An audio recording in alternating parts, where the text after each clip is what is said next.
sala, colegas, professores, né, o pessoal da residência, os colegas de laboratório, a professora Ivane, que também está presente na sala, enfim, quem parou das suas atividades e veio aqui conosco conversar um pouco. Como nós temos uma roda de conversa, é um espaço para a gente conversar, e hoje, em particular, né, o tema é geografia, cidade, infância.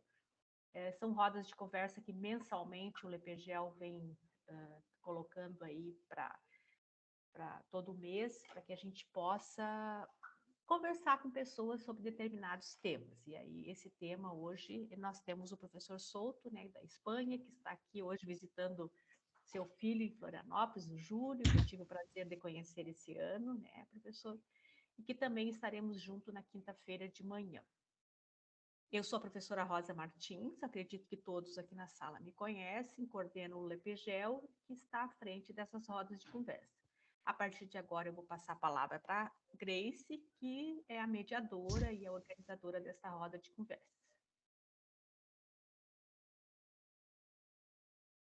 Vocês me ouvem bem e conseguem me ver? Sim, Grace. Ok. Então, boa noite a todos e a todas.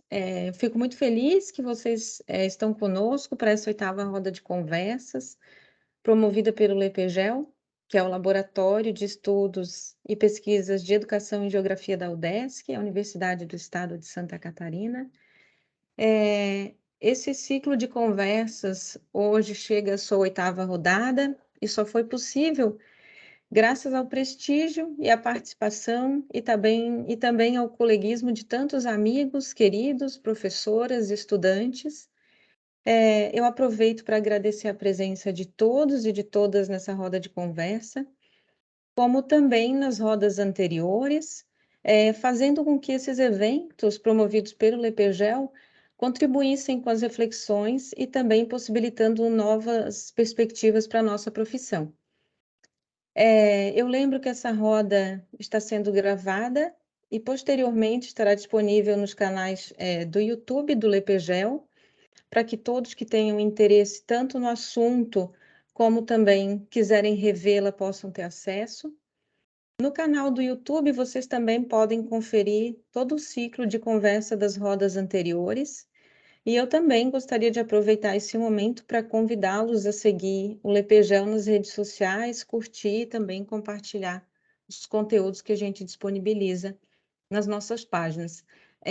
Também aproveito para convidá-los, na sequência a gente vai pôr no chat o endereço do nosso site, um site que está sendo construído, e está ficando muito bonito. Então, se vocês puderem também dar uma espiadinha lá, nós de LEPGEL agradecemos. Eu também quero lembrar que quem participar desse evento recebe um certificado de participação, e para que isso aconteça, então, é necessário o preenchimento do formulário que vai ser disponibilizado durante a nossa conversa no chat. Outra novidade também refere-se a um certificado com a carga horária total de participação nas rodas desse ciclo de 2022, que será enviado ao final do ano por meio de um e-mail.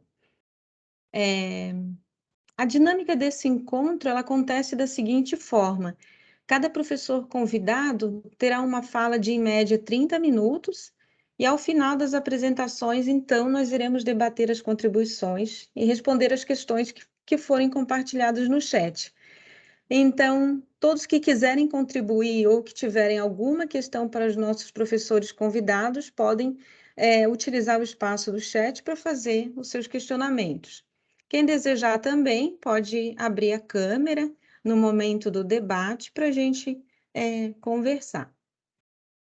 O LEPGEL, então, propõe a 8ª roda de conversa, que tem como objetivo problematizar as infâncias e a cidade, partindo da premissa de que o ensino da cidade na educação geográfica se apresenta como possibilidade de efetivamente se articular e consolidar aprendizagens, tendo como referência a inter-relação entre aspectos percebidos e vividos pelas crianças e conhecimentos geográficos sistematicamente construído ao longo da história das sociedades.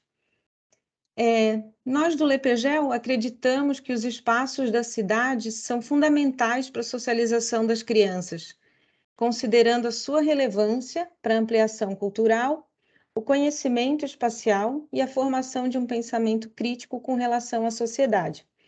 Sendo assim, nós entendemos que nos movimentos pela cidade, as crianças constroem referências cartográficas acerca da cidade, entrecruzando o movimento e acontecimento, em que a cidade se oferece, então, como um lugar de experiência e de vivência, e a escola como uma das possibilidades de ser mediadora da relação criança e espaço urbano. Para tanto, eu aproveito para convidar os professores José Manuel Souto Gonçalves e também o professor Adilson de Ângelo, aqui da nossa UDESC. Para início da nossa conversa, o professor José fará a primeira fala. Professor Dr. José Manuel Souto Gonçalves é doutor pela Universidade de Santiago de Compostela e professor de Geografia e História do Ensino Secundário. Atualmente é professor catedrático do Departamento de Ciências Sociais e Experimentais da Faculdade de Educação, a Universidade de Valência, na Espanha. Foi orientador para a formação permanente de professores e professor colaborador para a formação inicial nas universidades de Alicante e Valência. Também foi diretor do Conselho de Administração do Geofórum Ibero-Americano de Educação, que na sequência a gente também vai compartilhar no chat o endereço eletrônico do Geofórum. Os interesses do professor José centram-se no ensino de geografia e do ordenamento do território e do planejamento urbano da zona euro do Noroeste Peninsular. Professor José também publicou diversos livros e artigos sobre essas questões e é coordenador do projeto educacional GEACLIO, que desde 1989 desenvolve sua produção na área de formação de professores, pesquisa educacional e desenvolvimento de materiais didáticos. Professor José, fique à vontade, a palavra é sua.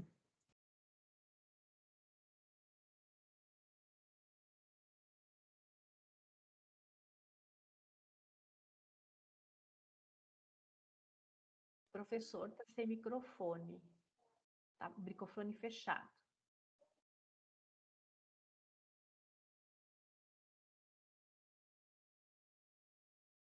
Professor José, seu microfone está fechado. Moito obrigado, Rosa, que non me decí. Estaba a dicer que, en primeiro lugar, quisera agradecer, estou moi obrigado ás palabras de Gracie, de Rosa, e tamén quero facer mención aquí da amistade que teño con Iván, que sempre é unha persoa que me introduce no ambiente da geografía de Educação en Brasil e que, sobre todo, no grupo de Porto Alegre teño a sorte de poder participar ali en algúns seminarios, en algunhas reunións. Bueno, eu cando fun contactado pola profesora Rosa Martins, empecé a pensar que era o que podía facer eu nesta reunión. E entón, por iso, eu vou poñer aquí un resumen, espero que ahora podades contemplar. Estades vendo? Estades vendo o resumo que... Sí? Obrigado. Bueno, pois eu primeiro, claro, entrei no Laboratorio de Estudios e Pesquisas de Educação en Geografía da UDES, da Universidade Estadual de Santa Catarina, para ver que era o que estabades a facer. E vin que coincidimos en algunha serie de obxectivos, como é propor o desenvolvemento de actividades de pesquisa de ensino e extensão capaces de atender as necesidades de mellora da práctica pedagógica dos profesionais.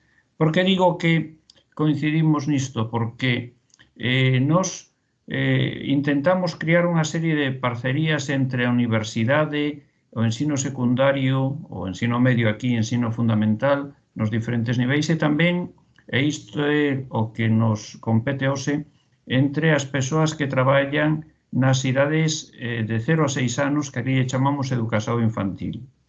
Eu non son especialista en educación infantil, pero tiven a sorte de traballar con profesoras de educación infantil na que puden aprender moito do que eu vou poder expoñeros aquí, que é a relación que existe entre a especialidade, o conceito de espazo e o espazo geográfico. Cando digo conceito de espazo é porque está moi determinado por las conceições de Piaget, que é un espazo fundamentalmente geométrico.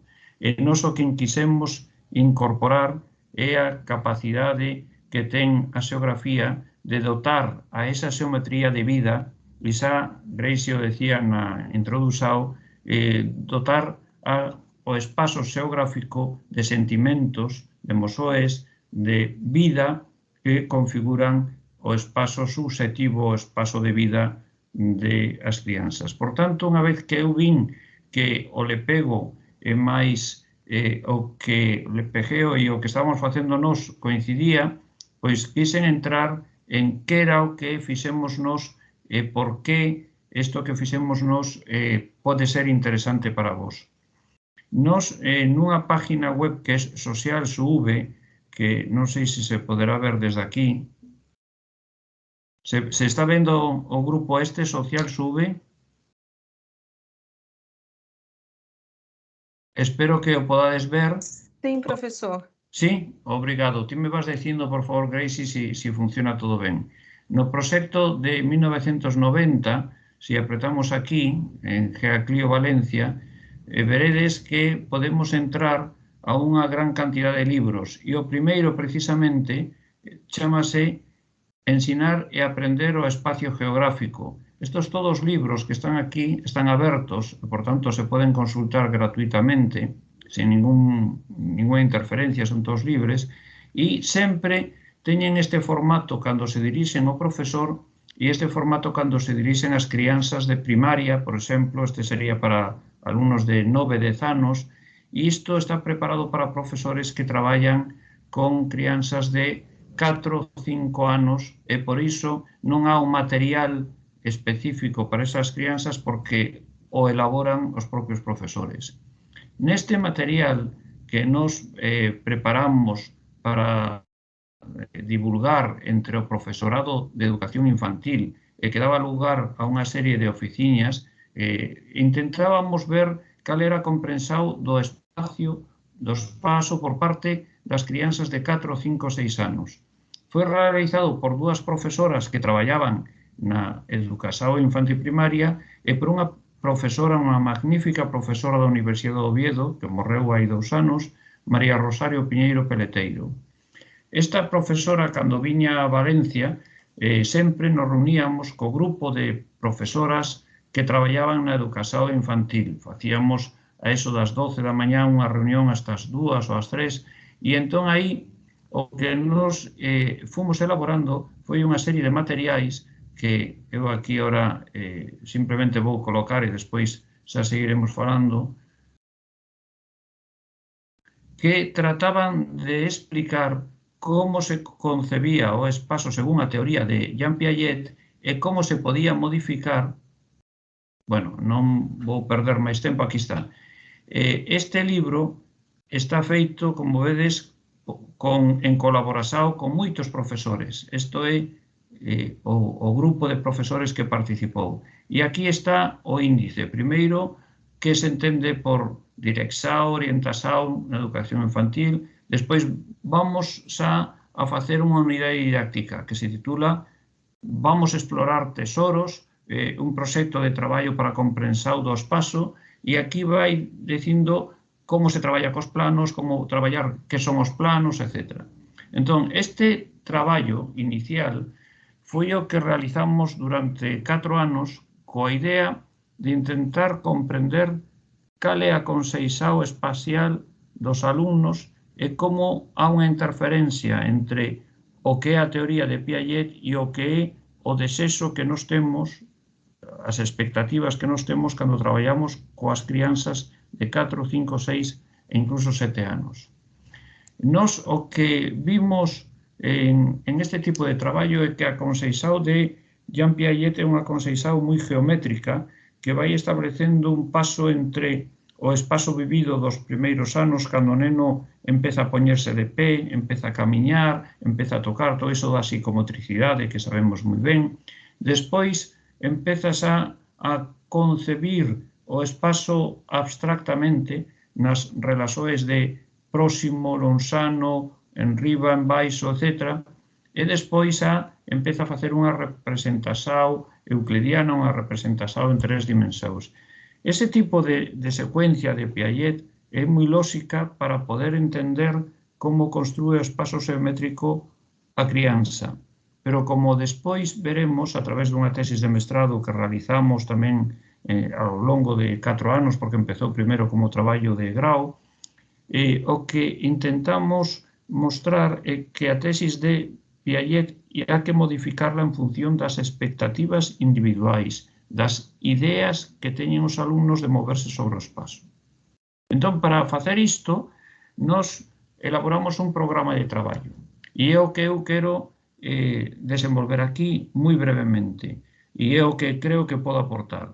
O que nos elaboramos é un traballo ao longo prazo onde intentamos ver como a formación inicial dos profesores é fundamental para incidir nunha dinámica de aprendizaxe do espazo que implique non só a construción do espazo geométrico, senón tamén a construción do espazo xeográfico e social.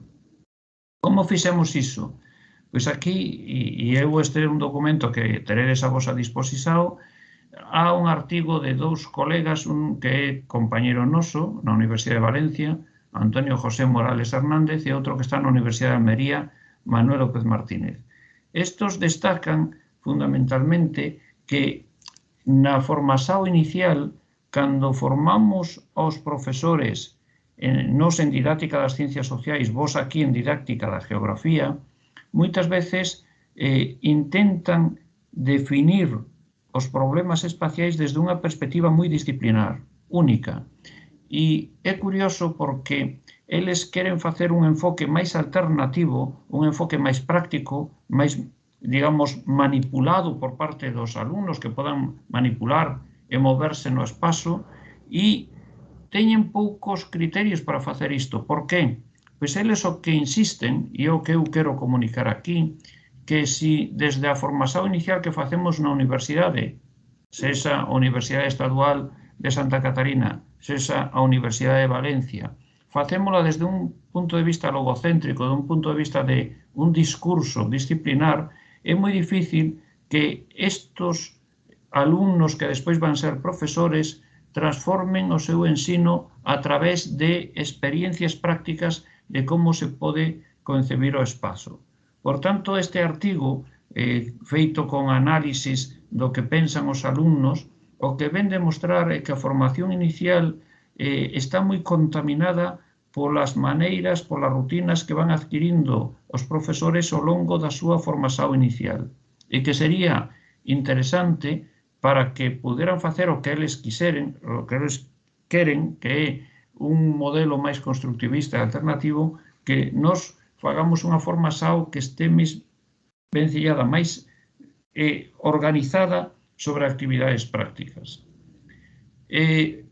Aquí, para facer isto, nós temos un conceito que nos parece que é básico, que é o conceito de proxecto curricular. Nós o que demostramos, creo que demostramos, e cando digo creo que demostramos, porque dende logo mostramos, pero demostrar hai que ter moitos dados para poder verificar unha hipótesis. Eu creo que sí que verificamos a hipótesis de que a investigación, a pesquisa, por tanto, máis a aplicación desa pesquisa aos centros de ensino, neste caso en educación infantil, favorecen a aprendizaje dos alumnos. O que mostramos con exemplos concretos do profesorado que se reunía mensualmente para dar conta do que estaban a facer nas aulas de educación infantil, e que eles contaban que a educación infantil melloraba cando había unha entrada da pesquisa, da investigación educativa na formación docente. Pero por que formaban? Por que estaban dispostos a perder tempo da súa vida en formarse?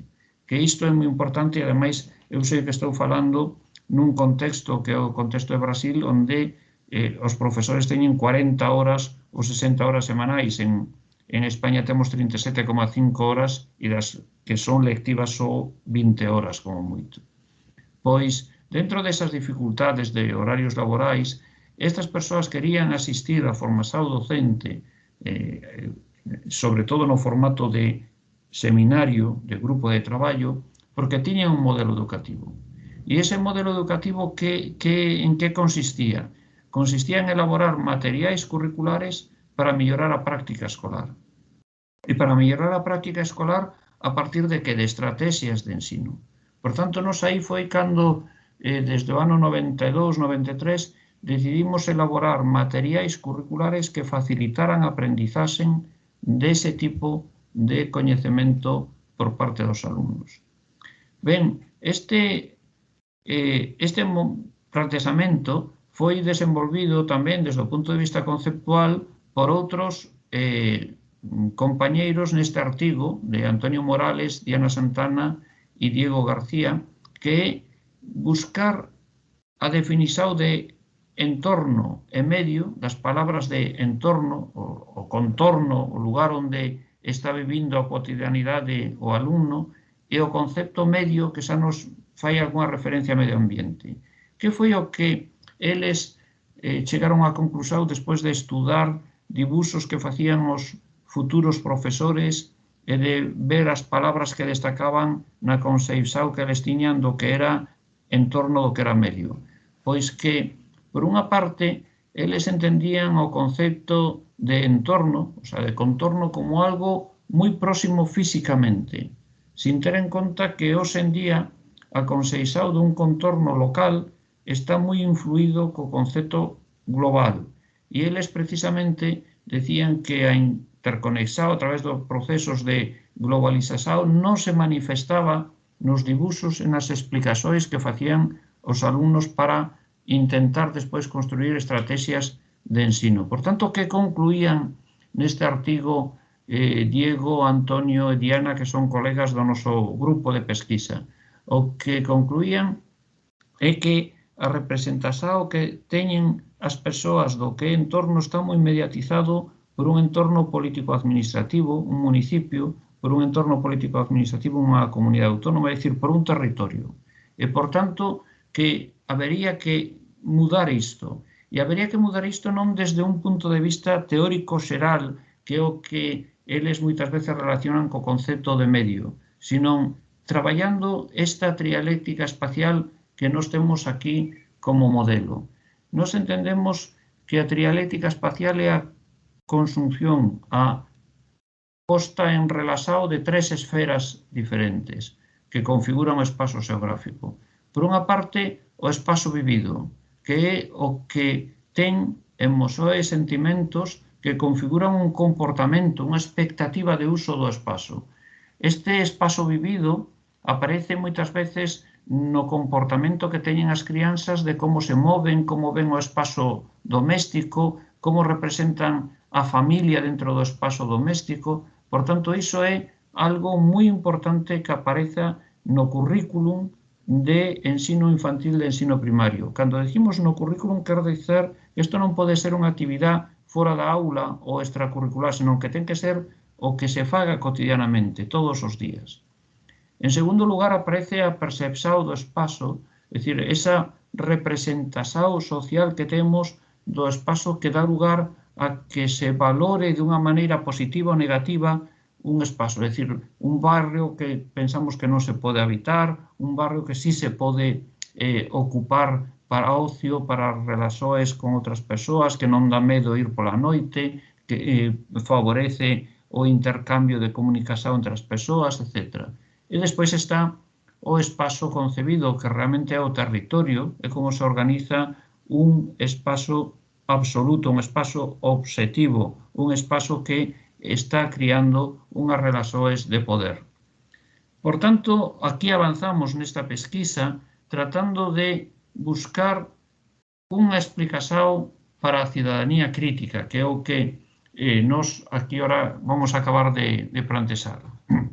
O que nos estamos a facer en este outro traballo é buscar alternativas á explicación do medio ambiente, das relações que há entre a sociedade e a sociedade e a cultura e os aspectos físicos dese territorio onde van morar, onde van desenvolver a vida as persoas, e nós o que entendemos é que para traballar estas relações non podemos quedarnos nun estudo dos conceptos, nun estudo de a educación ambiental e da sostenibilidade sin máis, sino que hai que buscar unha cidadanía participativa.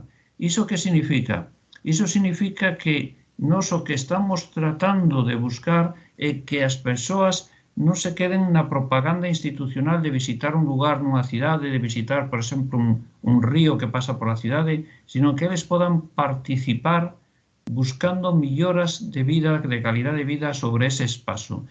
Isto é o que se está a facer a través do programa, por exemplo, Nos Propomos.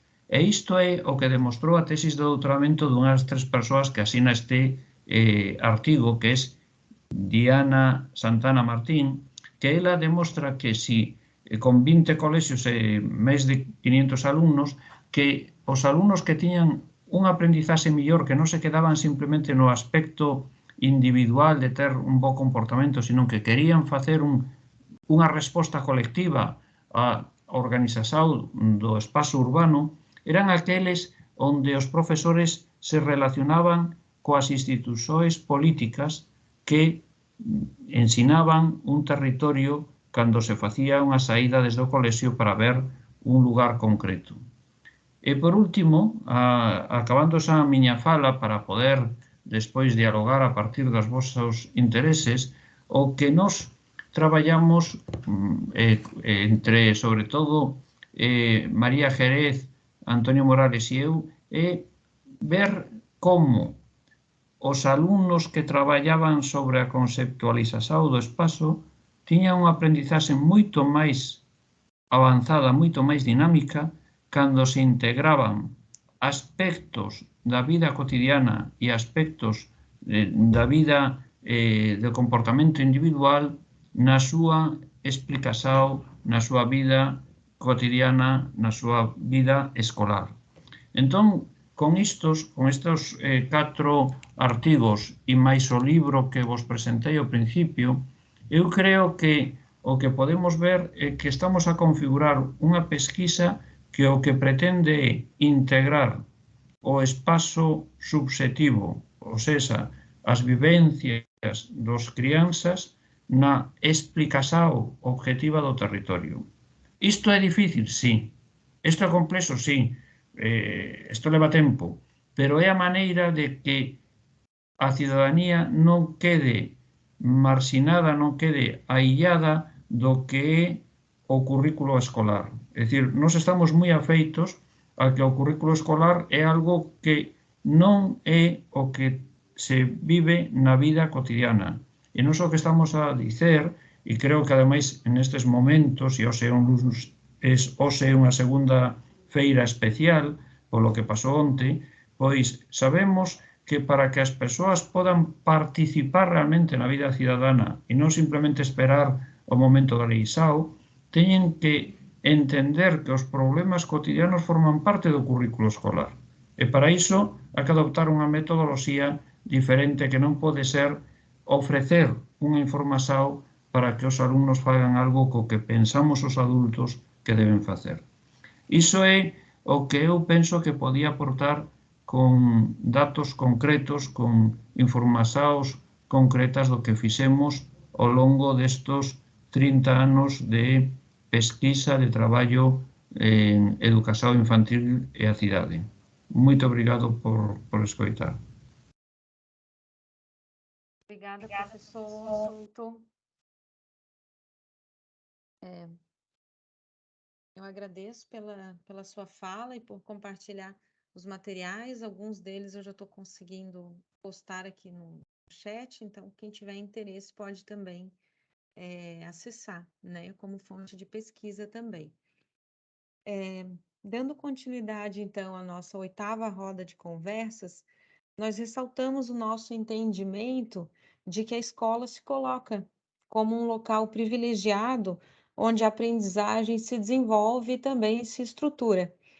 Contudo, não com status de exclusividade, considerando que o entorno da escola também é muito rico, né? Seja o espaço da rua, do bairro, da cidade, as localidades próximas e as distantes também, constituem-se como referências e espaços para a construção de aprendizagens, de forma que entender e relacionar os diversos signos e significados presentes no espaço se coloca como uma via de compreensão do mundo. Para dar sequência ao nosso diálogo, eu convido o professor Adilson de Ângelo. O professor Adilson possui graduação em Pedagogia Plena pela Universidade Federal do Espírito Santo, é doutor em Ciências da Educação pela Universidade de Porto, realizou projeto de estágio doutoral no Instituto de Educação da Universidade do Minho, em Portugal, e é professor do Departamento de Pedagogia aqui na UDESC, onde integra também o coletivo Ciranda, Grupo de Pesquisa Infância, Cidadania e Redes Educativas, e também coordena o Laboratório de Educação e Infância, o Laborei. Professora Adilson, fique à vontade. Muito obrigado, Grace, por essa oportunidade de estar nesta segunda-feira tão preciosa e tão cara a todos nós. Quero cumprimentar de forma bastante contente, saudar aqui o meu colega, o professor José, dizer que foi uma alegria poder ouvi-lo nessa atividade do Lepegel. Algumas questões que eu trarei aqui certamente dialogam com as questões apresentadas pelo professor, e vamos então seguindo aí nesse processo de continuar conversando sobre essa questão das crianças e a sua relação com a cidade. Bem, há um provérbio africano, há um adágio, há um pensamento africano que diz que é preciso uma aldeia inteira para se educar uma criança. E eu gostaria de dizer também que o meu lugar de fala se constitui nessa perspectiva, de alguém que, enquanto professor da universidade, alguém que está no contexto da universidade pública, da Universidade do Estado de Santa Catarina, alguém que no Departamento de Pedagogia, que no Laboratório de Educação e Infância, no Grupo de Pesquisa Coletivo Ciranda, alguém que vem na interlocução com as unidades educativas, com as redes educativas, alguém que vem construindo esse diálogo importante no contexto da formação continuada com professores e professoras que estão, sobretudo, no contexto da educação da criança pequena. Então, o meu lugar de fala é o lugar de alguém que dialoga com profissionais que atuam diretamente com a pequena infância, com crianças de 0 a 5 anos e 11 meses, conforme determina a nossa Lei de Diretrizes e Bases da Educação Nacional e a nossa Constituição Federal, dizendo que a educação infantil, então, atende crianças de 0 a 5 anos e 11 meses. Então, é desse lugar de fala que eu venho trazer aqui algumas reflexões para a gente seguir pensando. Quando eu digo seguir pensando, é porque nós estamos nesse processo, né, já inaugurado há um certo tempo, e também seguir pensando pelo fato do professor José ter nos apresentado aí questões bastante importantes sobre a formação inicial e sobre a necessidade da gente dinamizar ainda mais este processo formativo, tendo por horizonte, digamos assim, o nosso trabalho realizado com as crianças pequenas. Bem, discutir essa temática, ou pensar essa temática, ou problematizar essa temática das crianças na sua relação com a cidade, talvez fosse preponderante a gente fazer duas questões que são fundamentais para o desenvolvimento e até para a definição desse processo. Nós precisaríamos nos perguntar de que criança nós estamos falando e de que cidade nós estamos falando. Ou seja, qual é o conceito de criança que nós trazemos para o ponto de partida dessa conversa, dessa reflexão, dessa problematização, e qual é o conceito de cidade, também o conceito de cidade. E aí eu penso, e aqui já quero deixar os meus agradecimentos aí aos colegas, às colegas da geografia, sobretudo a professora Rosa, os seus bolsistas, as suas bolsistas também, os seus orientandos, as suas orientandas. O Lepegel é vizinho do Laborei, nós temos ali uma interlocução, e nesse sentido eu penso que os estudiosos da geografia têm nos ajudado a pensar essa questão do conceito de cidade, compreendendo como um espaço geográfico, mas também como um lugar onde as relações da pessoa humana vão se tecendo aí, atravessada pelas questões geográficas, pelas questões econômicas, sociais, culturais, enfim, né? A pessoa humana vai sendo atravessada pelos elementos que vão compondo esse lugar onde ela está no processo de se pensar como cidadão ou como cidadã. E a gente sabe que o próprio conceito de cidade é um conceito que, ao longo do tempo, ao longo da história, ele foi se transformando, né? Ele foi se readequando, ele foi sendo traduzido de diferentes formas, até a gente chegar aqui no ano de 2021 com algumas definições, também não há um consenso. A palavra cidade também é uma palavra polifônica e é uma palavra polissêmica, né? Porque há diferentes formas de se dizer a cidade e há diferentes formas de se entender a cidade. Mas eu gostaria de dizer que, nessa perspectiva aqui trazida, eu gostaria de me centrar nesta possibilidade de pensar a cidade, assim como o professor José nos disse, como lugar onde a pessoa humana exercita o seu direito à cidadania.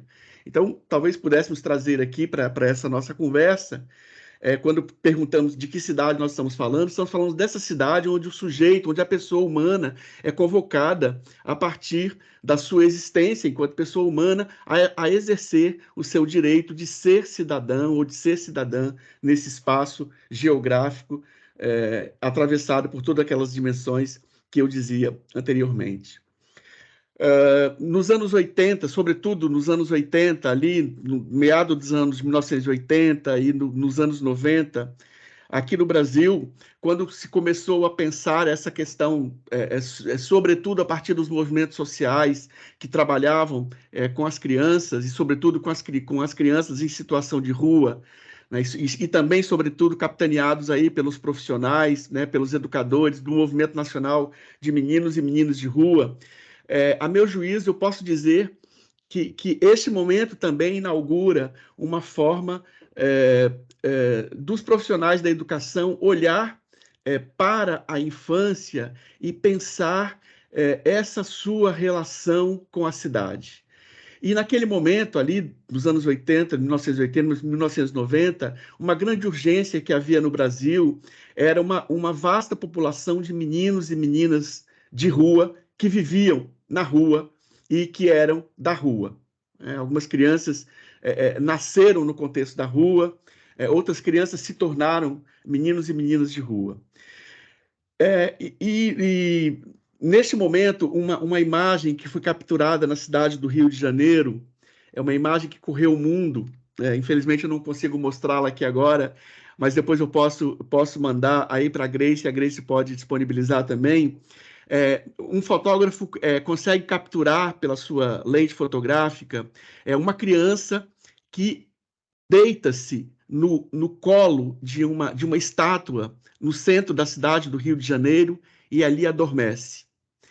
E aí esse repórter fotográfico capta essa imagem e alguém escreve um poema que diz assim, eu vou lê-lo aqui.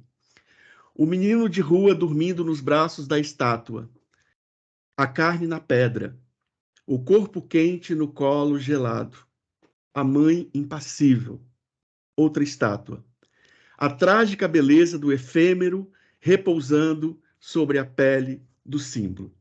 Eu trago essa imagem porque a meu juízo, eu posso dizer que nós começamos a pensar, sobretudo no campo da educação, nós começamos a pensar a relação da criança com a cidade exatamente pela ausência da cidade que é estruturada, ou que foi estruturada, ou que é estruturada para que essa criança, enquanto sujeito cidadão, possa circular por ela, exercendo este seu papel de alguém que tem direito à cidade. Então, no meu entendimento, o Movimento Nacional de Meninos e Meninas de Rua, a partir do trabalho feito com as crianças que viviam nos centros urbanos aí das grandes cidades, sobretudo do Rio de Janeiro, São Paulo, Porto Alegre, Recife, Salvador, Belo Horizonte, nos ajudam a começar a pensar essa questão da relação das crianças com a cidade. E aí a gente vai dando conta que o quanto as crianças eram invisibilizadas nesta relação com a cidade. E aí aqui eu me lembro também daquele documentário As Crianças Invisíveis, né, que mostra um conjunto de crianças no contexto da cidade em diferentes partes do mundo, e a referência que faz ao Brasil conta a história de dois meninos, né, o João e a Bilu, que são dois meninos que catam reciclados na rua e que vivem nessa cidade e que são, de certa maneira, invisibilizados por essa cidade. Ou seja, não tem lugar para eles, né, para ele e para ela nessa cidade. Então, no processo educativo, a gente começa a olhar a criança na relação com a cidade exatamente pela ausência da cidade pensada para a criança, pela presença da cidade que não olha a criança. Então, essa dualidade de presença e de ausência, no meu entendimento, é que vai norteando aí a discussão que a gente vai fazendo dessa relação das crianças com a cidade. E se a gente para pensar, e aí recorrendo aos estudos, né, do Philippe Arriès, quando ele vai nos dizer que a ideia de criança e, consequentemente, a ideia de infância é algo que nasce com a sociedade moderna e que, junto com esse sentimento de infância, com essa imagem de criança, se constrói também a necessidade da sociedade adulta de separar as crianças do contexto onde os adultos estão e dos contextos pensados pelos adultos. Então, as crianças são segregadas ao interior das casas e são enviadas para a escola. Então, as crianças são apartadas deste mundo adulto, até, né, para poder serem preservadas, né, das atrocidades, enfim, aí das questões que perpassam a existência do coletivo de adultos, digamos assim. Então, o Arriès vai nos dizer que essa criança, ela nesse sentimento, nessa sociedade moderna, nesse sentimento de infância que vai nascendo, a criança ela é segregada. Segregada dessa relação com o adulto. Então, ela é digamos assim, confinada, digamos, ao contexto da família, ao interior da família, ou então ela é enviada para a escola. E aí a escola, né, dentro dos muros da escola, a escola em si, ela vai se tornar, então, o portão de entrada para a cidadania. A escola vai, então, se constituir como talvez o único lugar onde este sujeito invisibilizado na sua condição de sujeito humano na relação com a cidade, a escola poderia potencialmente ser o único espaço, digamos, autorizado para que ela pudesse exercer essa sua condição de cidadania. Então, vejam que eu estou dizendo aqui, ela poderia exercer a sua condição de cidadania. E aí eu quero terminar essa minha fala, né, dizendo por que eu digo que ela poderia, no contexto da escola, exercer a cidadania e não afirmo que ela exerça a cidadania. Então, a escola seria o acesso, seria o meio de acesso da criança à cidade, ou ao exercício, né, da cidadania. Mas aí se coloca uma questão que é bastante importante a gente pensar sobre ela, é que a escola é uma instituição que vai se configurar como tal, que vai se afirmar distante da cidade, ou numa completa dissonância, né? Ou seja, é uma instituição que vai se afirmar distante da cidade, ou então sem construir uma consonância com ela. Então, a infância continua, digamos assim, nesse não lugar, né? Não tem lugar para ela na cidade. A escola, que deveria ser o seu lugar do exercício da cidadania, e também o portão, a porta que a conduz, né, para a cidade, esse portão não se abre para a cidade, porque a escola se constrói dissociada, né, da cidade, digamos assim. Então, a infância vai se apresentar como um não lugar, né? E aí, aqui eu lembro daquela belíssima passagem do Mia Couto, né? E se Obama fosse africano, que está num livro, o livro está disponível na internet, quando ele fala quando ele nos diz que a infância não é um tempo, não é uma idade, uma coleção de memórias. A infância é quando ainda não é demasiado tarde. É quando estamos disponíveis para nos surpreendermos, para nos deixarmos encantar. Quase tudo se adquire nesse tempo em que aprendemos o próprio sentimento do tempo. Então, dessa infância pensada como não lugar que eu penso que discutir essa relação com a cidade, a gente precisa trazer como foco das nossas discussões um outro movimento que vai pensar a infância não como não lugar, mas como um entre-lugar, naquela perspectiva do Homi Bhabha, né, do entre-lugar, né? E aí os estudos, sobretudo os estudos aí, os estudos da infância, da pedagogia da infância, da sociologia da infância, da antropologia da infância, vai nos dizer que a infância, como esse entre-lugar, ela vai se constituir sempre como esse espaço que é consignado pelos adultos, ou seja, a infância é um tempo pensado pelos adultos, a escola é um espaço e um tempo pensado pelos adultos, mas a infância como entre-lugar também será esse espaço que vai ser reinventado pelas crianças. As crianças vão encontrar forma de subverter essas regras que são colocadas, essa forma de pensar os espaços e os tempos, e as crianças vão reinventar.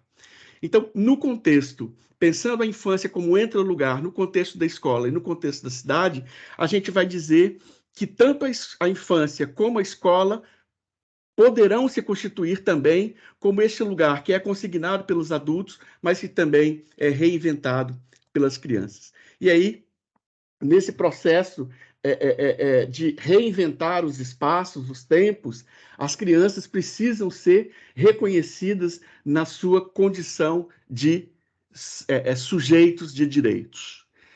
E aí, no meu entendimento, é meu juízo, eu digo que também essa questão do direito é fulcral para a gente entender a relação das crianças com a cidade, e pensando as crianças aqui como sujeitos de direitos sociais, de direitos civis e também de direitos políticos. Ou seja, pensar a criança na relação com a cidade é assumir a criança como um sujeito histórico e de direitos. E no contexto da educação infantil, o grande documento que norteia toda a ação pedagógica pensada para as crianças e com as crianças, um documento de 2009, que são as Diretrizes Curriculares Nacionais para a Educação Infantil, aqui, professor José, no contexto brasileiro. Esse documento vai nos dizer que a criança é esse sujeito histórico e de direitos que, nas interações, relações e práticas cotidianas que vivencia, constrói sua identidade pessoal e coletiva, brinca, imagina, fantasia, deseja, aprende, observa, experimenta, narra, questiona e constrói sentidos sobre a natureza e a sociedade, produzindo culturas. Ou seja, a criança, então, nessa possibilidade do entre-lugar, ela se nos apresenta como esse sujeito histórico de direitos que vai produzindo cultura e que vai construindo sentidos sobre a natureza e a sociedade. E, portanto, a infância, então, é concebida, né? Lembrando aí o Manuel Sarmento, um sociólogo da infância português, que vai nos dizer que a infância ela é concebida como uma categoria social do tipo geracional, né? Então, as crianças elas se constituem enquanto categorias, né, social do tipo geracional, que vão também sendo, digamos, afetadas pelos constrangimentos da estrutura social, mas que também vão criando possibilidades de que essa estrutura social possa ir se transformando. Ou seja, as crianças, enquanto sujeitos infantis, têm a condição, ou poderão ter a condição de transformar as realidades onde elas estão, sejam elas educativas, sejam elas na relação com a cidade. E aí, esse processo coloca diante de nós dois grandes desafios, né? Primeiro, uma garantia de uma dupla conscientização. E essa garantia de dupla conscientização deverá nos fazer pensar que as crianças, enquanto sujeitos históricos, são sujeitos de direitos ativos e participativos. E os adultos, enquanto promotores da necessidade de incentivar e construir espaços onde as crianças possam se desenvolver. Então, vejam que constituir as crianças da sua condição de sujeitos de direitos não destitui ou não retira dos adultos, na relação com elas, também a sua condição de sujeitos que estão nessa interlocução. Então, dizer que as crianças são sujeitos potentes, dotados de direitos, não retira a responsabilidade e a importância que os adultos têm na relação com as crianças. Então, essa dupla conscientização das crianças como sujeitos de direitos, que são ativos e participativos, e dos adultos enquanto promotores da necessidade de incentivar e de construir espaços onde as crianças possam se desenvolver. E aí, então, a gente pode dizer que pensar a participação das crianças na sociedade, sobretudo aí na escola e na cidade, requer essa articulação dos adultos na relação de pensar esses espaços. E a gente precisa também, um outro desafio, né, da atualidade, é superar essa crença de que a pouca idade das crianças nos obrigam a ver sujeitos imaturos, né?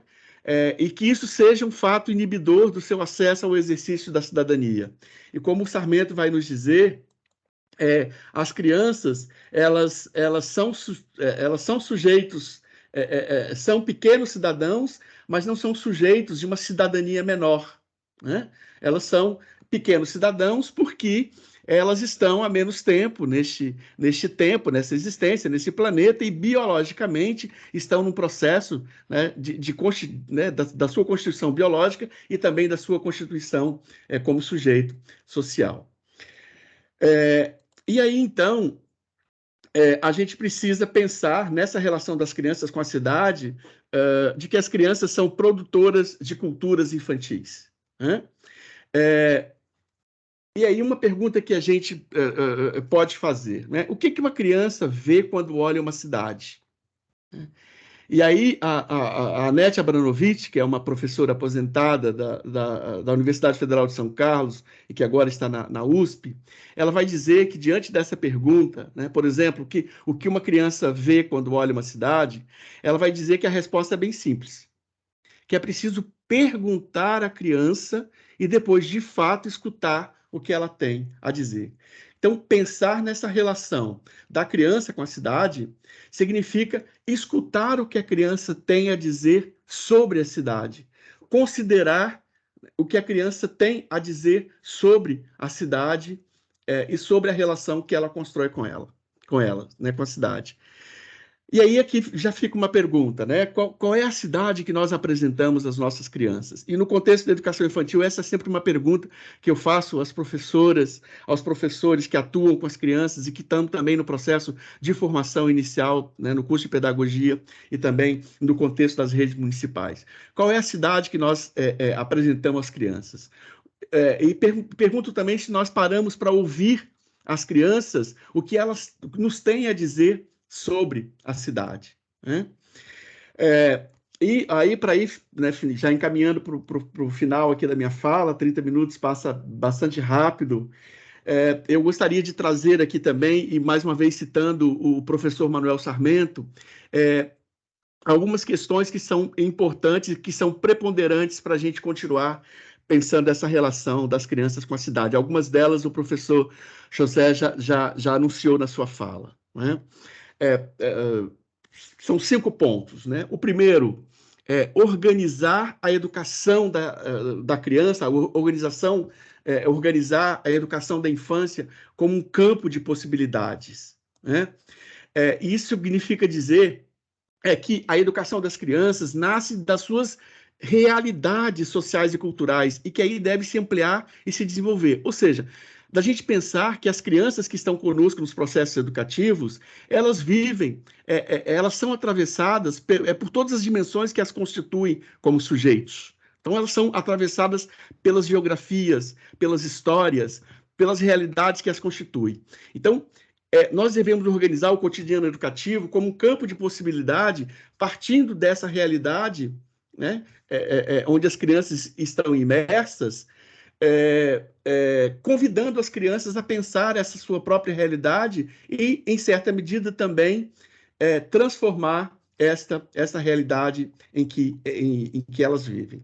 A segunda dimensão é pensar as instituições educativas como um lugar de encontro de culturas. Então, as culturas são o espaço híbrido, né, do cruzamento das influências simbólicas, tanto das crianças como dos adultos, que se constituem sujeitos que estão nessas unidades, nesses contextos educativos. Então, a escola se constitui como um lugar de encontro de culturas, né? E essas culturas elas vão sendo transformadas à medida em que elas vão se relacionando com outras possibilidades culturais, com outras dimensões culturais, enfim, né? Pensar a escola como um lugar de encontro de cultura.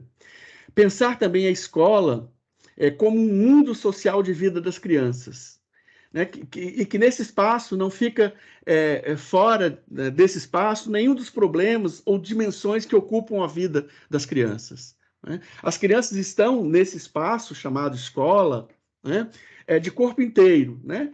Com a sua condição social, com o seu gênero, com a sua pertença étnica e cultural, né, com a sua identidade religiosa. Então, a escola ela se constitui como esse mundo social de vida das crianças. As crianças que estão ali não são sujeitos alienados deste mundo, né, social que as constitui.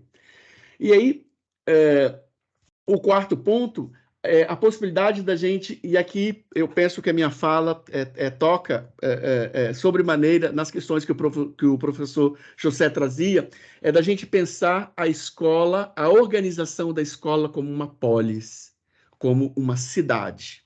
Então, como que as crianças, aí eu volto àquela questão dizendo que a escola deveria ser e que muitas vezes não é, a escola ela deve se organizar como uma polis, como um espaço onde as crianças, enquanto sujeitos de direitos, enquanto cidadãos, vão viver plenamente a sua condição de cidadania social, de cidadania institucional e também naquela perspectiva que o Plummer vai nos dizer da cidadania íntima, né?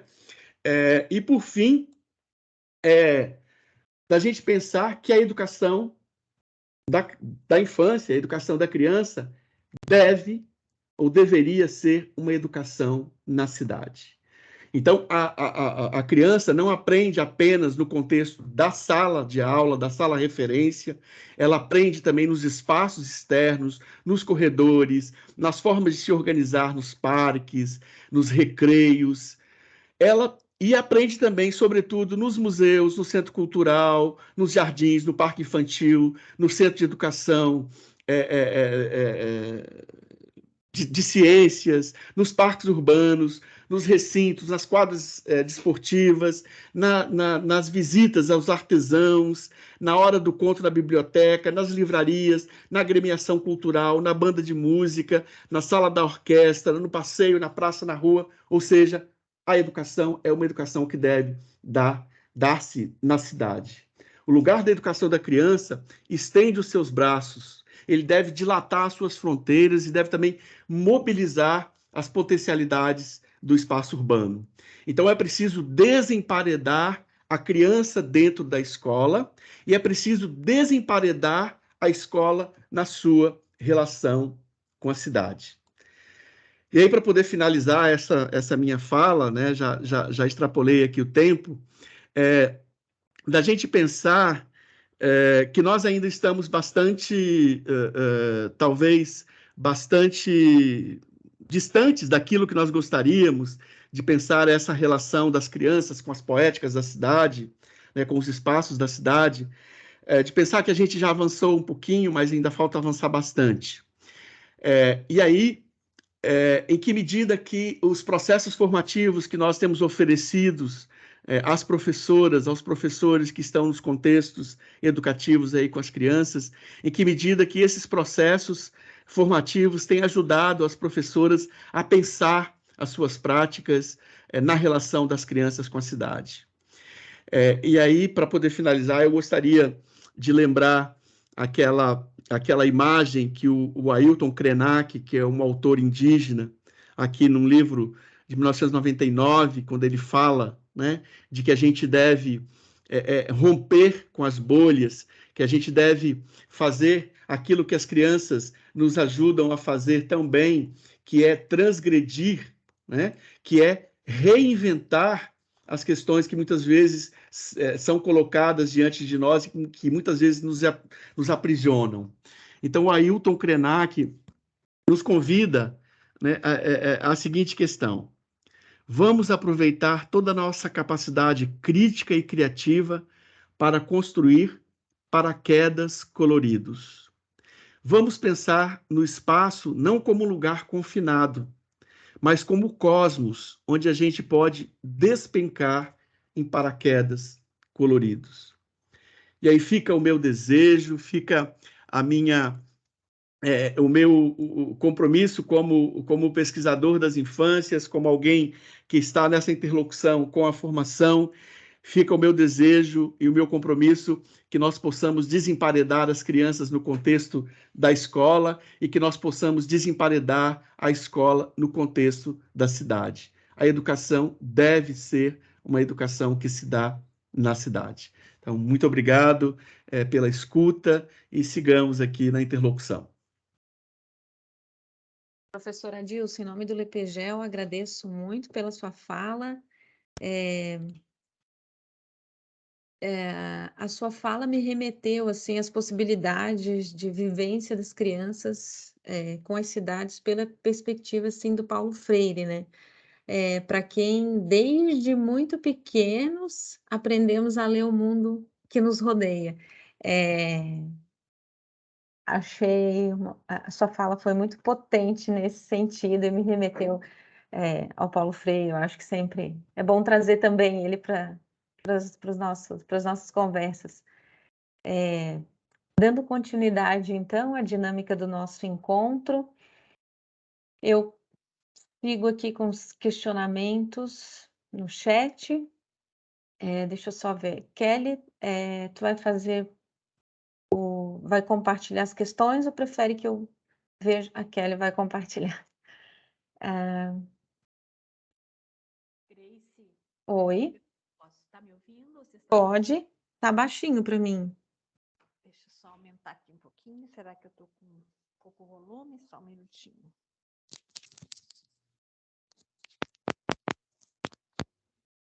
Um minutinho.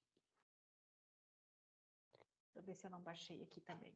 Então, enquanto a professora Dilson falava, eu fiquei, né, dar voz às crianças. Eu fiquei imaginando as tuas crianças do doutorado, né? Todo momento, né? A Grace ficou imersa aí um semestre numa escola com um grupo de crianças, tentando compreender como que essas crianças veem e vivem a cidade.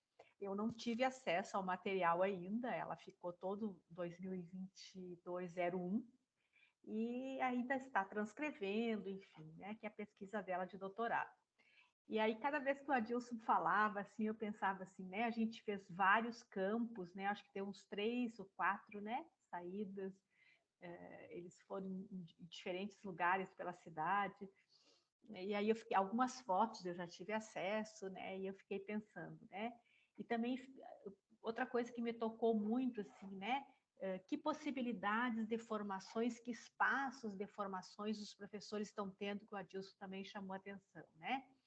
Aí eu fico me perguntando, né? Que bom que a gente tem aí a Grace, que é uma professora da rede, que vai retornar para a rede, né, no final do seu doutorado, e que poderá multiplicar isso e levar isso aqui que a gente está tendo a oportunidade de ouvir, né, professor José, a professora Dilson, esse espaço dela do doutorado, e que possa multiplicar lá na rede com os colegas. Né? O quão é importante uma universidade pública, né, que é tão criticada, tão, né, e que oportunize esses espaços de formação, esses espaços de diálogo, né, que a gente tenha a oportunidade na carreira da gente de ter horas destinadas à extensão, destinadas à pesquisa, que oportunizam a gente estar aqui. Provavelmente, em instituições privadas, os professores são pagos somente para dar aulas, como se os outros espaços de formação como esse, e doutorado, mestrado, tem uma potência grande na qualificação dos profissionais da educação. Esses profissionais que estão ligados diretamente à educação básica, que estão lá com as crianças no dia a dia, e que podem, né, a partir desses espaços de formação, qualificar o seu trabalho, né, e a sua relação com as crianças e consequentemente, a relação das crianças com a cidade. Né? Que bom que a gente pode estar oportunizando. Com você de novo, Grace. Muito obrigado, professora Adilson, professor José, mais uma vez. Vamos lá, vamos dar continuidade aqui. Professora Rosa, obrigada pelas considerações. É uma pesquisa que tem meu coração. Ai, quem me conhece sabe. Enfim, temos aqui uma questão, um comentário do colega Tiago. Tiago nos faz uma reflexão, dizendo que é fundamental pensar no desemparedamento da infância. Eu acho que Tiago remete a Leia Tiriba, de modo que a criança conquiste espaços para além dos muros escolares. E também pensando, né, na escola, no desemparedamento tanto da infância como também da escola. Pode continuar, Kelly? Tiago, mais uma vez, eu acredito que uma questão direcionada ao professor Souto. Na Espanha, também vivem esse processo de fake news e a superficialidade das notícias? Podemos dizer que a geografia é uma ferramenta interpretativa da superficialidade? Pode continuar, Kelly, acho que a gente faz mais uma rodada, faz um debate e depois continua.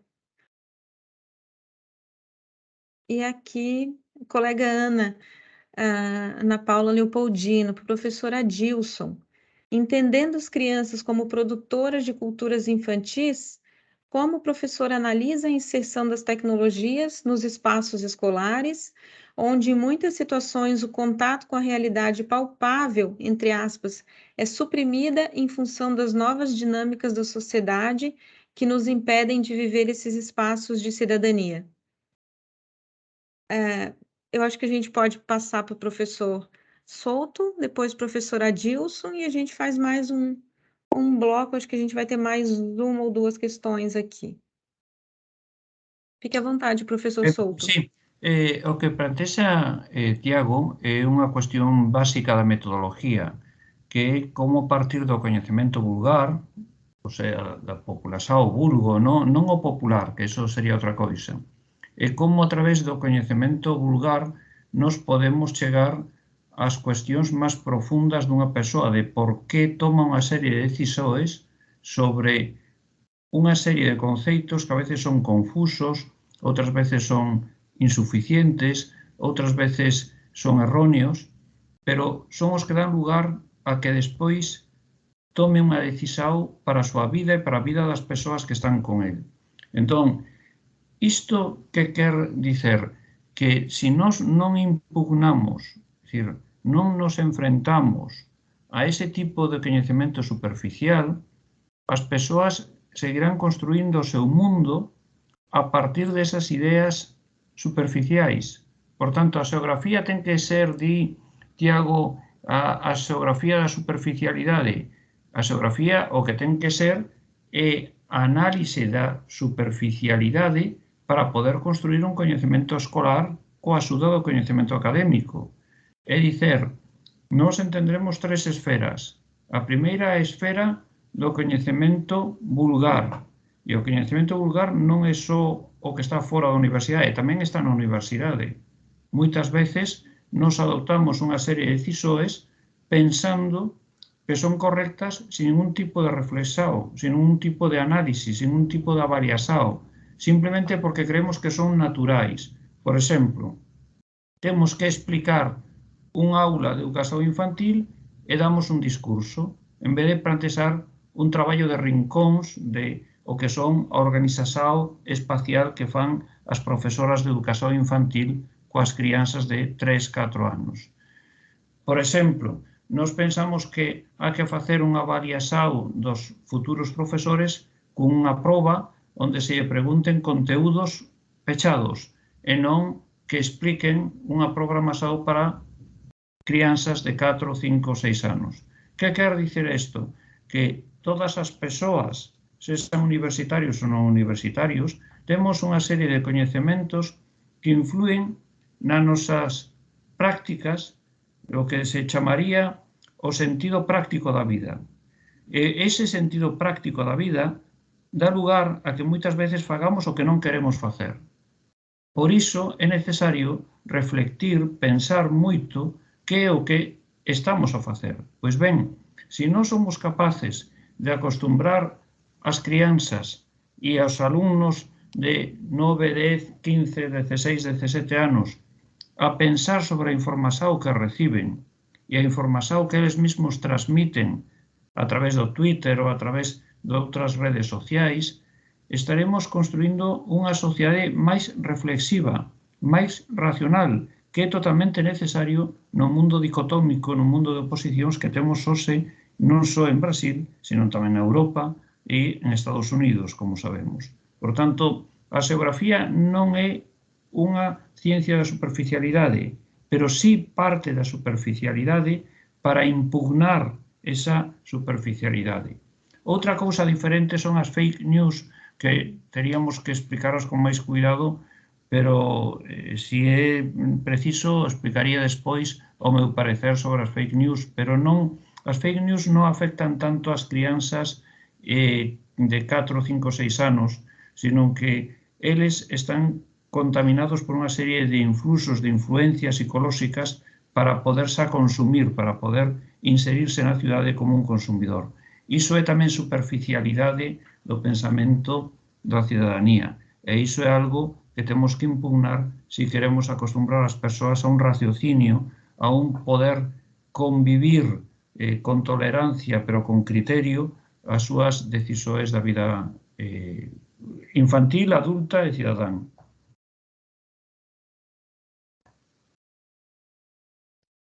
Non sei se expliquei a Tiago, Tiago pode decir.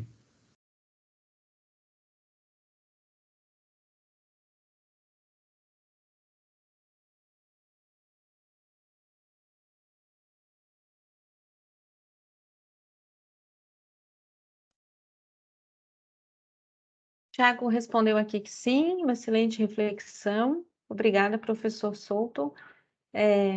Professora Adilson, quer comentar aqui isso, essa questão da Ana? Isso, a Ana nos coloca aí, pensando nessa questão das crianças como produtoras de cultura, né?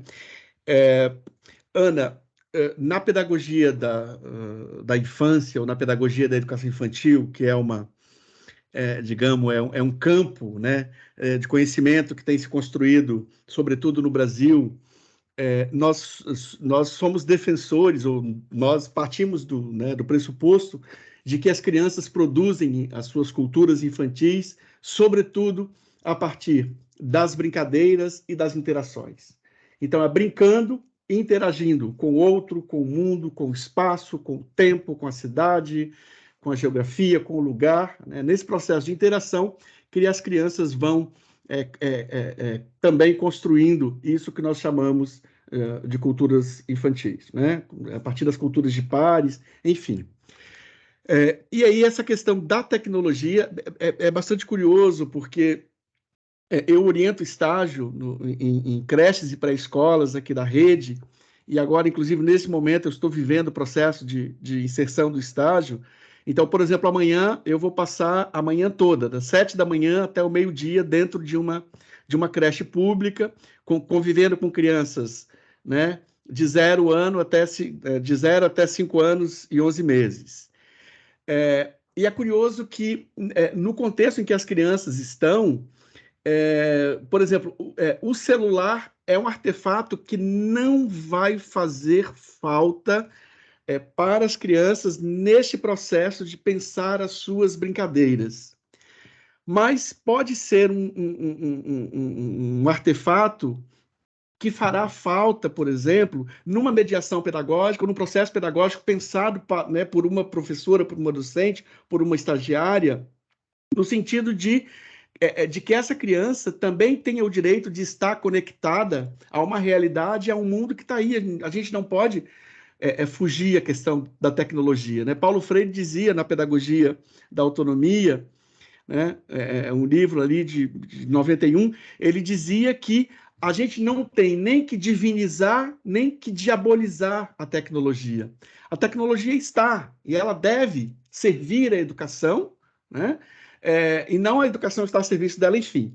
Então, no contexto da educação da pequena infância, essa questão da tecnologia, ela precisa ser pensada como uma ferramenta que vai contribuir para que essa criança esteja inserida nessa realidade mundo que nós vivemos agora no mundo tecnológico, né?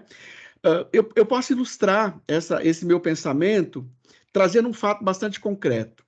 No semestre passado, um grupo de estágio estava atuando com crianças de 3 e 4 anos, né? Crianças que já tinham feito 4 anos e crianças que estavam ali na iminência de fazer 4 anos. Então, crianças pequenas ainda, né? As estagiárias estavam discutindo com essas crianças vivenciando com as crianças, não é discutindo, né? Estavam vivenciando com as crianças, experienciando com as crianças essa dimensão de pertença ao mundo, né? Ao mundo que é o mundo ali da creche, mas que é o mundo da cidade, que é o mundo do estado, que é o mundo, enfim. E as estagiárias usaram, por exemplo, os mapas, né, que o Lepegel disponibilizou aí, né, através da professora Rosa e do Tiago. As crianças, quando elas foram pensar nessa questão de que elas estão inseridas dentro de uma cidade e que essa cidade se chama Florianópolis e que Florianópolis está dentro de um outro contexto geográfico que chama-se o estado de Santa Catarina, elas foram vivenciando, né, construindo essa experiência com mapas, né? E o processo foi crescendo até que chegou um momento em que as estagiárias, com aquelas crianças, viram a terra do espaço. E aí foram usar as ferramentas tecnológicas que a gente tem, né? Então, da gente pensar que, no contexto educativo, talvez nesse sentido a gente tenha que aprender, porque talvez no contexto doméstico a gente diga e a gente viva essa realidade que as crianças elas só estão bem se elas estiverem ligadas ali, né, ao celular, enfim. No contexto da creche, da pré-escola, por exemplo, o celular vai ser um artefato que vai compor o cotidiano, mas ele não digamos assim, não é ele quem dita as relações, ele é um artefato como será outro qualquer, né? Então, da gente pensar que as tecnologias elas são importantes, né, no processo educativo, mas que não vão substituir, né? Por exemplo, a questão das interações, né? Elas podem potencializar. Já tivemos estágio, por exemplo, em que crianças aqui do Brasil conversaram em tempo real com crianças de Portugal, com crianças de Moçambique, que falam português no outro contexto, né? Então, é uma forma de pensar o processo de interação também numa outra perspectiva, tendo a tecnologia, né, mediando essa relação. Então, da gente pensar que a tecnologia ela pode ser uma aliada, né, do processo, ela não vai substituir, né, algumas questões que ela não pode e não deve, não consegue substituir, mas que ela pode ser uma aliada da gente pensar inclusive esse processo de produção de culturas infantis. Então, as crianças vão produzir culturas infantis também estando na interlocução, na inter-relação com as tecnologias, por exemplo, né? Então, da gente pensar nessa dimensão.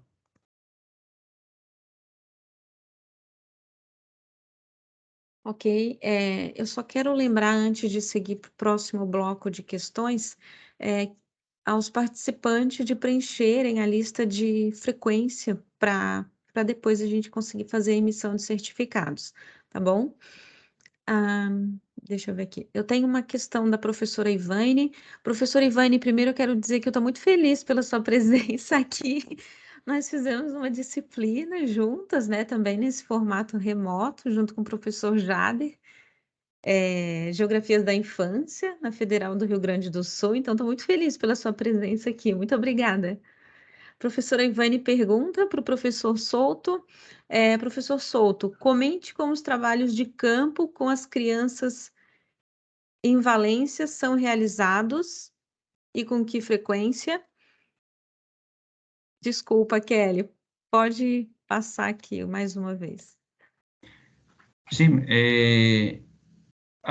os traballos de campo baixaron moito de frecuencia como consecuencia da pandemia. É dicir, antes da pandemia era unha situación, despois da pandemia é outra situación. A situación actual depende moito de como os proxectos educativos de cada centro se están integrando na sociedade despois de estar moi aillados como consecuencia da pandemia. Entón, eu, por exemplo, como referencia podo dicer que a partir do observación do colexio onde vai a miña neta, falar coa profesora, unha profesora, por certo, excelente, Rosa María, pois o que soen facer é cada 2-3 meses unha saída á cidade, unha saída a algún lugar concreto da cidade. Isto é algo que se facía antes da pandemia, pero agora os que fan este tipo de saídas cada 2 ou 3 meses son minoría. É dicer que a maioría fai unha saída, un traballo de campo e pouco máis. Por que tampouco os traballos de campo? Pola situación da pandemia e tamén pola necesidade de cubrir moitos papéis para que den permiso ás familias para poder ir, a veces o problema financiero de pagar a viaxe a un lugar concreto. Entón, todo isto está dificultando moito o que era unha práctica habitual. É dicer, que podemos constatar con dados que as saídas, os traballos de campo, eran máis frecuentes a finais do século XX que neste terceiro decenio do século XXI. Pero o máis importante, penso eu, dos traballos de campo é o que demostrou a tesis de doutoramento de Diana Santana e que eu facía referencia. Diana Santana Martín o que demostrou é que cando existe unha planificación dos traballos de campo coas institucións políticas, culturais, ambientais, etc., que reciben as crianzas para ensinar o lugar onde van visitar as crianzas, cando existe, como digo, ese contacto, a aprendizaxe é moito máis efectiva. Entón, eu creo que o traballo de campo, en algúns lugares analizados por Diana Santana, implicaban ese traballo previo do profesorado a partir das instruccións que lle daban desde o parque natural ou o lugar que se iba a visitar para que traballaran na aula previamente a saída. O traballo de campo realizábase unhas semanas despois e volvíase outra vez a realizar a variación do que se fixera no traballo de campo. Que quer dicir isto? Que os traballos de campo teñen un gran potencial educativo sempre que vayan relacionados co traballo da aula. Si se ve simplemente como un traballo dunha saída, dunha visita festiva e que vai ser moi agradável para os alumnos, pero que non está integrado no marco curricular, pois moitas veces perde capacidade de aprendizaxe. Isto foi o que se demostrou nesa tese de doutoramento e creo que é un exemplo moi bo. Pódese isto de dicer que o profesorado non quer facer ese tipo de saídas, ese tipo de traballo de campo, programando todas as actividades e facendo unha avaliación? Non, o que quer dicer é que programar un traballo de campo é moi complexo e implica tempo. E moitas veces os profesores, a maioría do tempo, por non decir casi todo, están dedicados a dar aulas. Entón, quedalle moi pouco para poder programar, para poder relacionar o que eles están facendo nesas visitas, neses traballos de campo, con outras persoas. Non sei se así, Iván, contestei o que querías.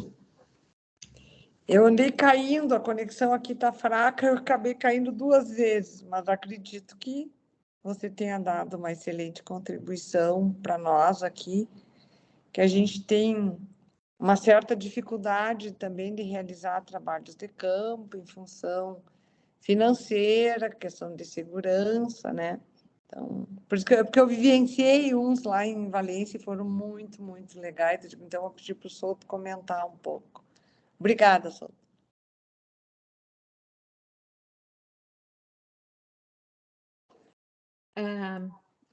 Eu quero trazer aqui um comentário da colega Ágata, em que ela diz que penso que uma das maiores perdas educacionais da pandemia foram para as crianças e essas relações perdidas. Depois, a colega Ana Paula agradecendo ao professor Adilson, obrigada pela sua reflexão. Achei muito rica a sua fala, obrigada mais uma vez. Certamente é a sensação que todos nós saímos dessa roda. Antes de caminhar para o final, eu quero pedir para a colega Kelly fazer o compartilhamento de alguns eventos que a gente vai ter agora no LPGEL nesse mês de novembro. O primeiro deles é uma palestra no formato presencial com o professor Souto, vai acontecer no dia 3, na quinta-feira, com a temática, né, com o título Cidade e Cidadania na Geografia Escolar. Então, quem tiver disponibilidade, eu peço que estejam presentes, né, para a gente acompanhar presencialmente o professor Souto. Depois, a gente tem o nosso grupo de estudos, é um grupo que mensalmente o LPGEL realiza encontros, né, no nosso laboratório mesmo, e a gente tem discutido categorias para pensar a formação de professores. O próximo encontro vai ser no dia 8 de novembro, das 9 às 10h30, na sala do LPGEL, a sala 314 da FAED, e nesse encontro nós vamos discutir o texto do Antônio Nova, Os Professores e a Sua Formação num Tempo de Metamorfose da Escola. E, por último, a próxima roda de conversas no dia 30 de novembro, final do mês, com a temática O Livro Didático no Ensino de Geografia. Vai ser um encontro mediado pela Carol Michelin, com a presença da professora Ivane Tonini, da doutoranda Ludmila Fonseca e do professor Aldo Gonçalves de Oliveira, também da Federal do Rio Grande do Sul. Eu penso que vocês, caso tenham interesse, nos acompanhem nas redes sociais, a gente sempre compartilha esses eventos e as produções do LPGEL. Por fim, trago mais um comentário aqui no chat da colega Ana Paula Pereira. Boa noite a todos e todas, excelente debate. Gostaria de ouvir do professor Adilson sobre a relação da BNCC, bem como os campos de experiência com a importância da cidade para a educação infantil. Podemos pensar que a base contempla essa importância?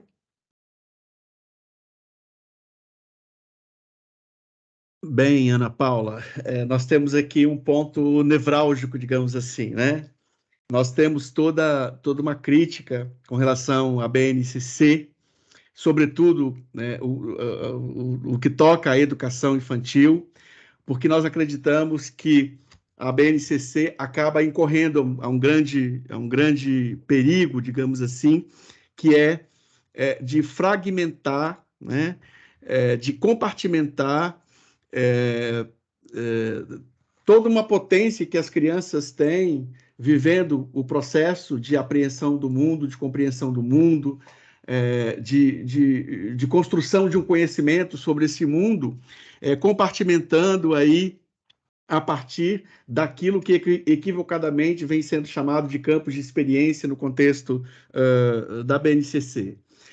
Os campos de experiência são categorias, né, são uma categoria que nasceram da pedagogia italiana, e na sua origem difere bastante, né, daquilo que nos é apresentado na BNCC.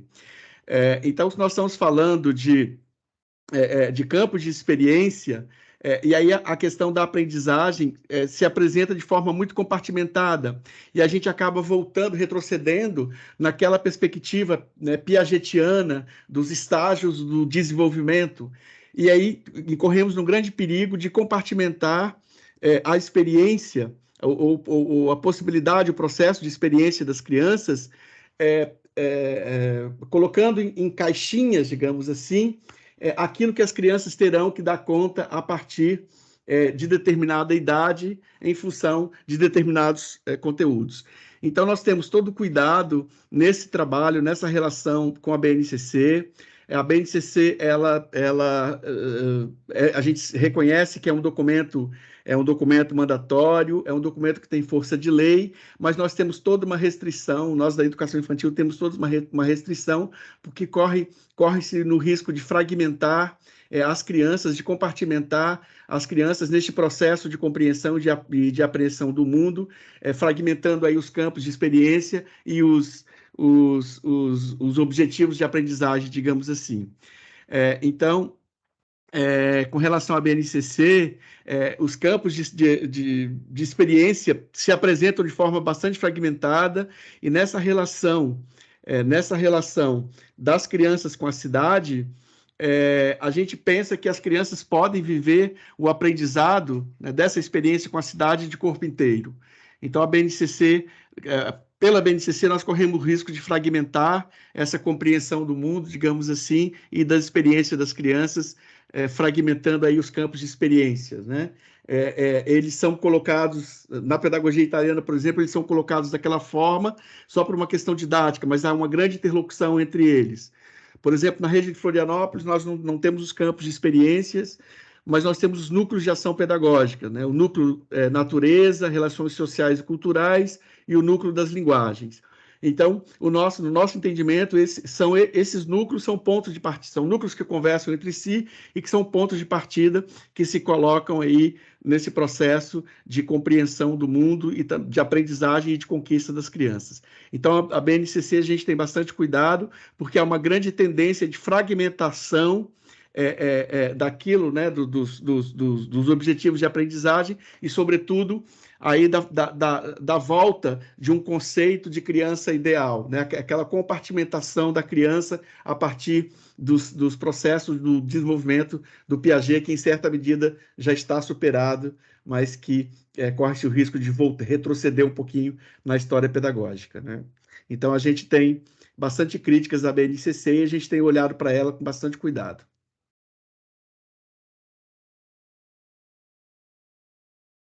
Professor Souto, gostaria de comentar sobre isso?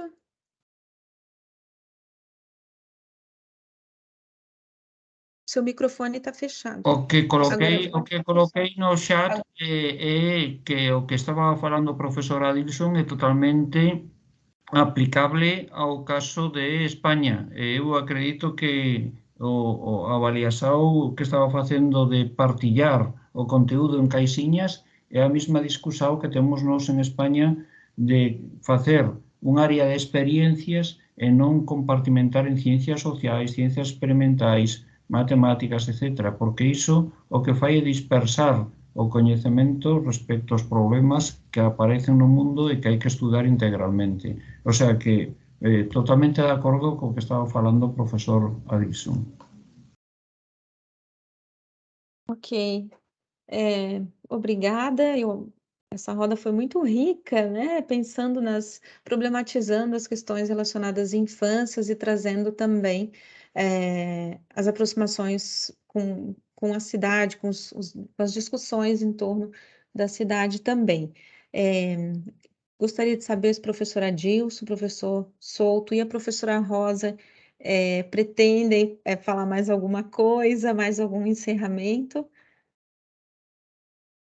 Non, eu simplemente felicitarme por estar nesta sesión porque penso que se estaba chegando a acordos, por lo menos teóricos, do que se está a suceder en diferentes países e a necesidade de vincular moito máis o ensino á realidade do cotidiano e non partillar en caixiñas, como decía o profesor Adilson, co que estou moi de acordo de non fragmentar o conteúdo escolar.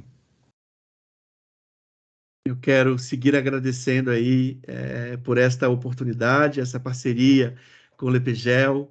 É muito bom, é muito bacana a gente dividir o espaço da universidade e também somar, né, os nossos conhecimentos, os nossos estudos. Eu fiquei bastante honrado, bastante feliz com o convite da professora Rosa, da Grace, e dizer que o Lepegel é um grande parceiro que a gente tem sempre que a gente precisa, seja de data show, seja de mapa, seja de qualquer ajuda, de qualquer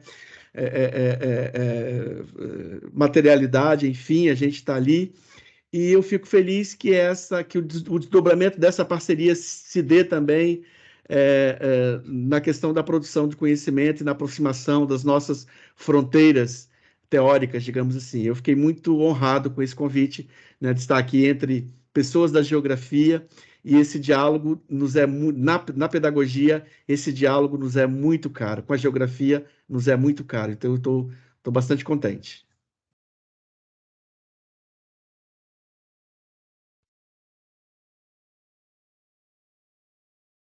Eu aproveito então para agradecer a todos. Foi uma roda muito rica, muito potente, com discussões muito fortes e muito importantes para nós, né? Eu quero agradecer ao professor Adilson, ao professor Souto, por terem aceitado participar desse encontro, dessa conversa conosco. Agradeço também aos colegas do Lepegel, aos colegas da Rede Municipal de Florianópolis. Temos alguns aqui, o que me honra muito, é um prazer tê-los aqui conosco. Agradeço por participarem desse momento também, né? Embora eu esteja afastada, é sempre bom ter um pouquinho dos colegas aqui com a gente. E eu quero dizer aos colegas de Florianópolis, da Rede Municipal, que tanto o Lepegel como o Laborei também estão de portas abertas para recebê-los, para que a gente consiga sempre mais problematizar as questões do nosso cotidiano. Agradeço também aos colegas da Residência Pedagógica de Geografia. Muito obrigada por estarem conosco. Lembro que essa roda depois será disponibilizada no YouTube, então, caso queiram acessar novamente, fiquem à vontade, podem compartilhar também com seus colegas. E, por fim, agradeço novamente, minha eterna gratidão a todos vocês e desejo uma ótima noite e uma boa semana com bastante vermelho no coração. Um beijo, gente.